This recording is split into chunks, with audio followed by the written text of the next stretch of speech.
nome de Jesus, estamos aqui mais uma vez para apresentar para os irmãos um estudo poderoso no capítulo 15 de Lucas, a partir do versículo 11, vai falar a parábola do filho pródigo. E eu queria apresentar para os irmãos esse filho pródigo, que ele é a casa de Israel.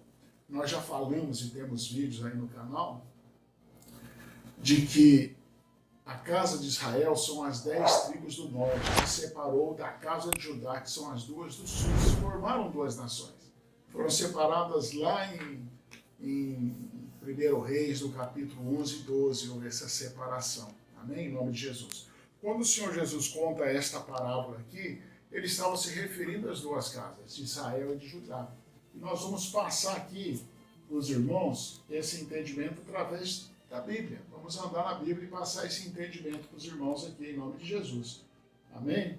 Glória a Deus. O Senhor tinha muito conhecimento da palavra, até porque foi ele que ditou para os profetas a palavra. Ele que ditou, então ele tinha muito conhecimento de toda a palavra. E ele busca isso nos profetas para contar essa parábola aí que nós vamos passar para os irmãos. Então em Lucas, em nome de Jesus, 15, a partir do versículo 11, diz assim: um certo homem tinha 2 filhos. Aqui está apontando para a casa de Judá e a casa de Israel. E o mais moço deles disse ao pai: Pai, dá-me a parte dos bens que me pertencem. E ele repartiu por eles a fazenda. E poucos dias depois, o filho mais novo, ajuntando tudo, partiu para uma terra longínqua e ali desperdiçou seus bens, vivendo dissolutamente. Bom, o Senhor está falando do filho mais novo, que é a casa de Israel. Lá em Reis, 1 Reis 11 e 12, como eu disse para os irmãos, ele faz a separação da casa de Judá. Ficou Benjamim e Judá sendo casa de Judá. E as 10 tribos do norte, casa de Israel. E no capítulo 17, a Assíria vem e leva a casa de Israel embora aprisionada. Leva todo mundo embora. As 10 tribos do norte levou embora. Amém? Isso vai acontecer com a casa de Judá na Babilônia, mas eles voltam para o mesmo lugar. E a casa de Israel até então não voltou. Até porque tinha uma profecia do Senhor para espalhar a semente de Abraão no mundo. Amém?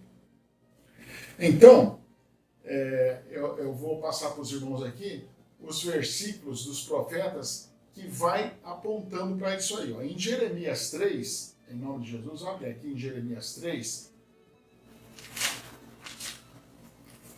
Jeremias 3 vai dizer assim, a partir do versículo 6. Disse mais o Senhor nos dias do rei Josias: visto o que fez a rebelde Israel?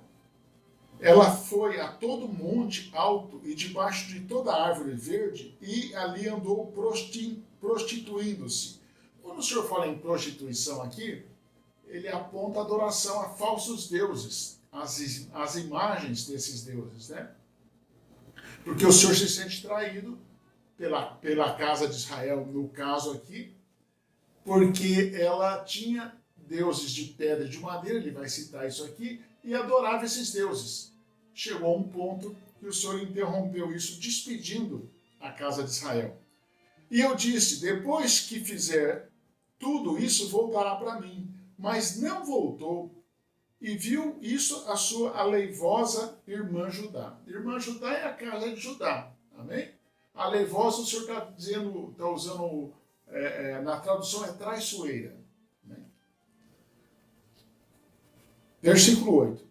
E vi que, por causa de tudo isso, por ter cometido adultério, a rebelde Israel a despediu. O Senhor dá carta de divórcio aqui.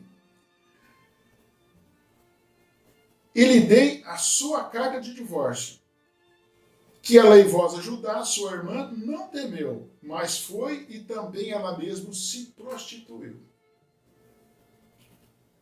Sucedeu que, pela fama da sua prostituição, contaminou a terra, porque adulterou com pedra e madeira. Quando o Senhor fala que adulterou com pedra e madeira, ele está se referindo às estátuas, né?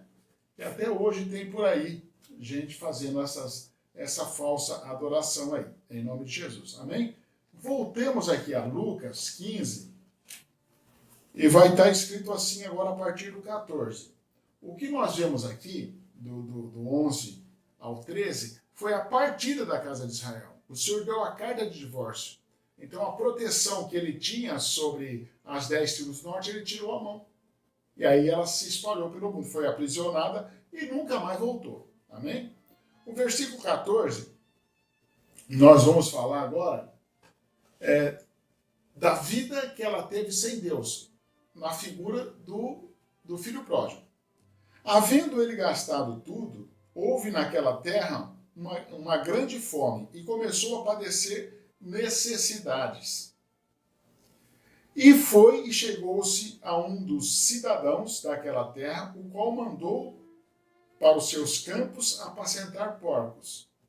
E desejava encher o estômago com as bolotas que os porcos comiam, e ninguém lhe dava nada. Então nós temos aqui, o Senhor está apontando aqui no filho pródigo, as dificuldades da casa de Israel sem ele. Amém? Em nome de Jesus, glória a Deus. Então vamos, irmãos, no profeta Oséias agora, no capítulo 4 de Oséias, abra aí, capítulo 4 de Oséias, o versículo 6. A partir do versículo 6 diz assim, ó: o meu povo foi destruído porque lhe faltou conhecimento. Porque tu rejeitaste o conhecimento, também eu te rejeitarei, para que não seja sacerdote diante de mim. E, visto que te esqueceste da lei de teu Deus, também eu me esquecerei de teus filhos. Os filhos, a descendência desse povo, né, que por acaso somos nós, aqui já resgatado. Como eles se multiplicam, assim pecaram contra mim. E eu mudarei sua honra em vergonha. Comem da oferta pelo pecado do meu povo, e pela transgressão dele tem desejo ardente. Por isso, como é povo, assim será o sacerdote. Castigá-lo-ei segundo os seus caminhos, e dar-lhe-ei a recompensa das suas obras. Comerão, mas não se fartarão. Entregar-se-ão à luxúria, mas não se multiplicarão, porque deixaram de atentar ao Senhor. Então nós estamos vendo aqui o sofrimento da casa de Israel sem o Senhor, na figura do Filho. Aqui, essa passagem, eu acredito que o Senhor Jesus tirou daqui para contar essa parábola. Voltamos outra vez em Lucas, para a gente continuar seguindo aqui o entendimento. Agora, a partir do versículo 17. Diz assim, o filho pródigo: tornando-se em si, disse: quantos empregados de meu pai têm abundância de pão, e eu aqui padeço de fome, ou pereço de fome. Lamentar-me-ei e irei ter com meu pai, e direi: pai, pequei contra o céu, e pequei contra ti. Já não sou digno de ser chamado teu filho. Faze-me como um dos teus empregados. E levantando-se foi para o teu pai. E quando ainda estava longe, viu o pai e se moveu com íntima compaixão. Correndo, lançou-lhe ao pescoço e beijou. E o filho lhe disse: pai, pequei contra o céu e perante ti. Já não sou digno de ser chamado seu filho. Mas o pai disse aos servos: trazei depressa a melhor roupa, vestiu-o, ponde-lhe um anel na mão, sandálias no pé, trazei o bezerro cevado e matai-o, comamos e alegramo-nos. Amém? Então, ele arrependido, ele voltou para o pai. Agora eu vou passar para os irmãos aqui também, no livro de Oséias, o arrependimento dele e o retorno. Amém? Glória a Deus. Vamos em Oséias 14, em nome de Jesus, Oséias 14, a honra e glória do nome do Senhor, diz assim, ó, o versículo 1. Ó, o Senhor chamando a casa de Israel de volta aqui, numa profecia para frente. Converte-te, ó Israel, ao Senhor teu Deus, porque pelos teus pecados tens caído. Tomai convosco palavras e convertei-as ao Senhor. Diz ele, tira toda iniquidade e aceita o que é bom. Oferecemos como novilhos o sacrifício de nossos lábios. Porque a casa de Israel, ela não mais faria sacrifício de novilho, porque ela se espalhou pelo mundo, o entendimento era outro. Por isso o Senhor fala, oferecemos como novilho o sacrifício dos lábios. Hoje nós oramos ao Senhor. Nós não matamos nenhum animal para fazer oferta em altar. Amém?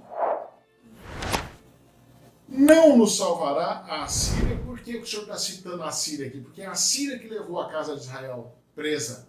E é a Síria que representa o anticristo no fim dos tempos. O anticristo ele é chamado na Bíblia de assírio também.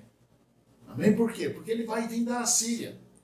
Ele é aquela cabeça ferida de morte, mas que reviveu. Isso está em Apocalipse 13. Não nos salvará a Síria, não iremos montados em cavalos, e a obra das nossas mãos já não diremos mais, tu és o nosso Deus, porque, está falando para a Síria, já não diremos mais, tu és o nosso Deus, porque por ti o órfão alcança misericórdia. Eu sararei a sua infidelidade e voluntariamente os amarei, porque a minha ira se apartou deles. Então o Senhor está dizendo aqui, a ira do Senhor se aparta dele. Como que a ira se aparta dele? Nós precisamos entender bem a história da crucificação, né? Amém?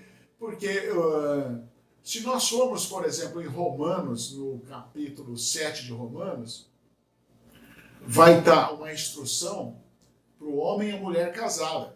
E diz que a mulher tem o compromisso com o marido enquanto ele vive, porque eles fizeram um contrato de casamento, como foi feito aqui, no Monte Sinai. Amém? Com a casa de Israel. Mas, morto o marido, a mulher está livre das obrigações do marido. Por isso que o Senhor vai para a cruz. A esposa estava condenada à morte. Por quê? Porque a lei dizia, o que peca morre. Para ela não morrer, o marido precisaria morrer. Aí ela não teria compromisso com o marido, estaria livre do pecado. Amém? Glória a Deus. Pra você entender isso, é glorioso isso. Amém? Em nome de Jesus. E aí o Senhor ressuscita, e aí a casa de Israel já não é a esposa que ele chamava lá atrás de minha mulher, minha esposa, minha amada. Ela é a noiva sendo preparada, essa é a igreja espiritual, a noiva é sendo preparada para o casamento no milênio. Em nome de Jesus. Glória a Deus. Amém? Em nome de Jesus. Isso é bastante glorioso, irmãos.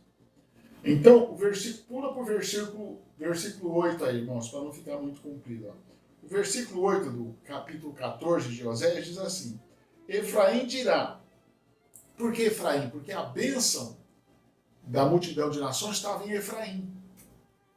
E o reinado da casa de Israel começou na linhagem de Efraim. Glória a Deus. Então nós somos descendentes de Efraim, que é o filho de José do Egito, o mais novo.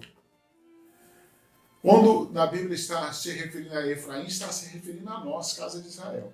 Efraim dirá, que mais tenho eu com os ídolos? Nós fizemos isso, que nós temos com ídolo, que nós temos com as imagens, não temos nada. Eu tenho ouvido e cuidarei dele. Eu tenho ouvido e cuidarei dele. Eu sou como uma faia verde.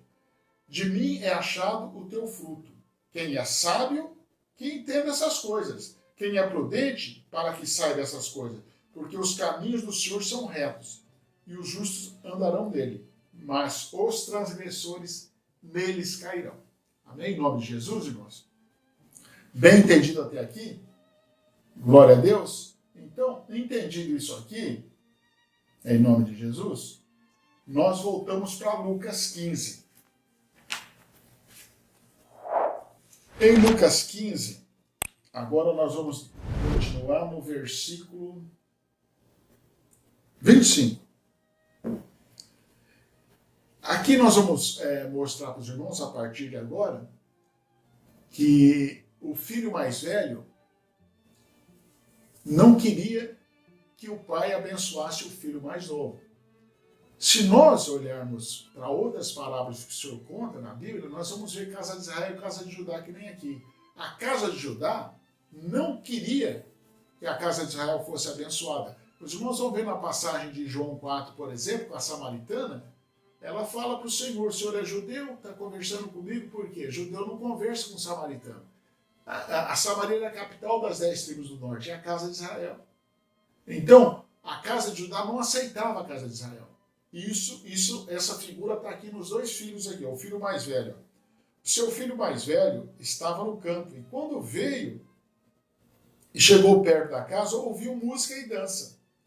E chamando um dos servos, perguntou-lhes o que era aquilo. E ele disse, veio teu irmão e teu pai matou um bezerro cevado porque recebeu são e salvo. Mas ele se indignou e não queria entrar. Saindo seu pai, rogava-lhe que entrasse com ele, mas, respondendo ele, disse ao pai, eis que te sirvo há tantos anos, sem nunca transgredir o teu mandamento. E nunca me deste um cabrito para alegrar-me com meus amigos. Vindo, porém, este teu filho, que desperdiçou os teus bens com as meretrizes, mataste-lhes um bezerro cevado? E ele lhe disse, filho, tu sempre está comigo, todas as minhas coisas são tuas.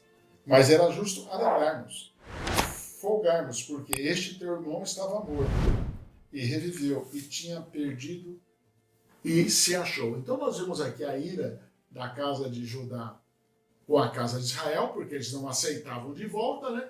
Naquela parábola que o Senhor conta dos dois filhos, que o pai manda trabalhar na vinha, um fala, eu vou, e depois não foi. O outro fala, eu não vou, mas depois foi. Os irmãos lembram disso. O senhor fala, vai trabalhar na vinha. Ele fala, eu vou, pode deixar, e não foi.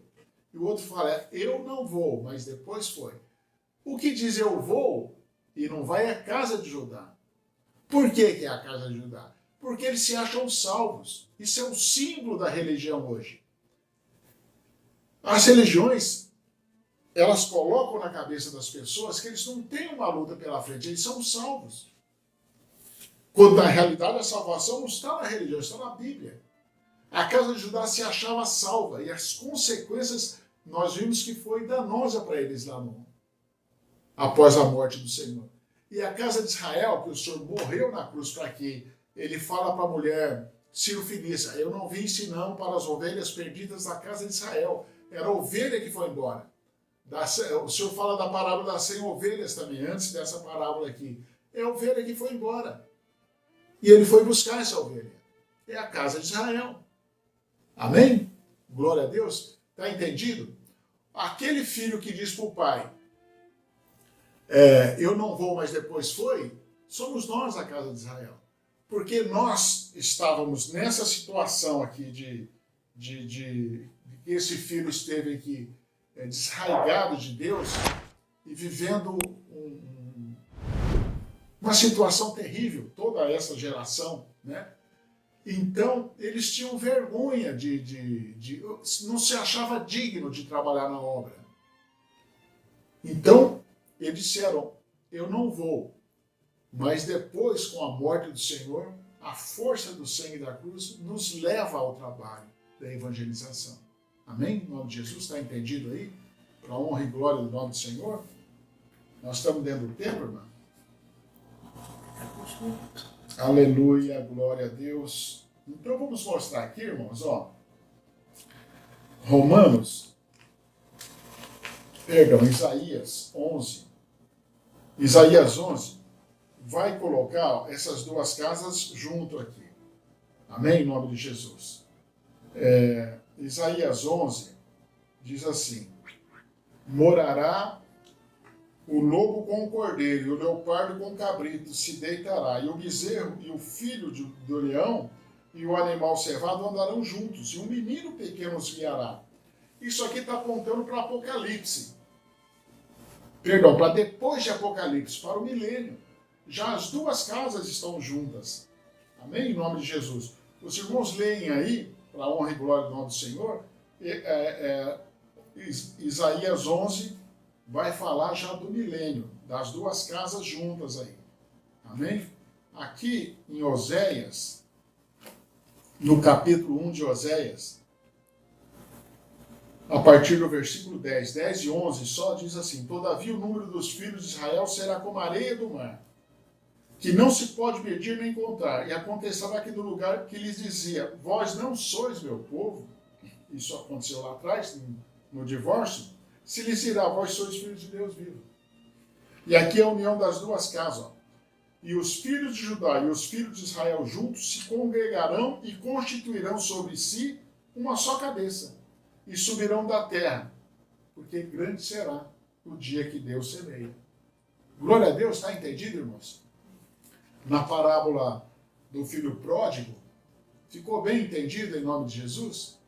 Que são a casa de Israel, a casa de Judá, que o Senhor está colocando ali como exemplo. E muita gente até hoje ainda não entendeu. Amém? Glória a Deus. Aqui em Romanos 11, o versículo 11, só esse versículo diz assim: digo-vos, pois, porventura tropeçaram para que caísse? De maneira nenhuma, mas pela sua queda veio a salvação aos gentios, para os incitar a ciúmes. Amém? Então nós éramos os gentios, nós fomos embora. E aí o Senhor nos chama de volta. Glória a Deus. E a casa de Judá fica morrendo de inveja, porque, em nome de Jesus, nós estamos levando a igreja espiritual. E esperamos chegar, em nome de Jesus, ao milênio, com todos os irmãos, para a honra e glória do nome do Senhor. Deus abençoe.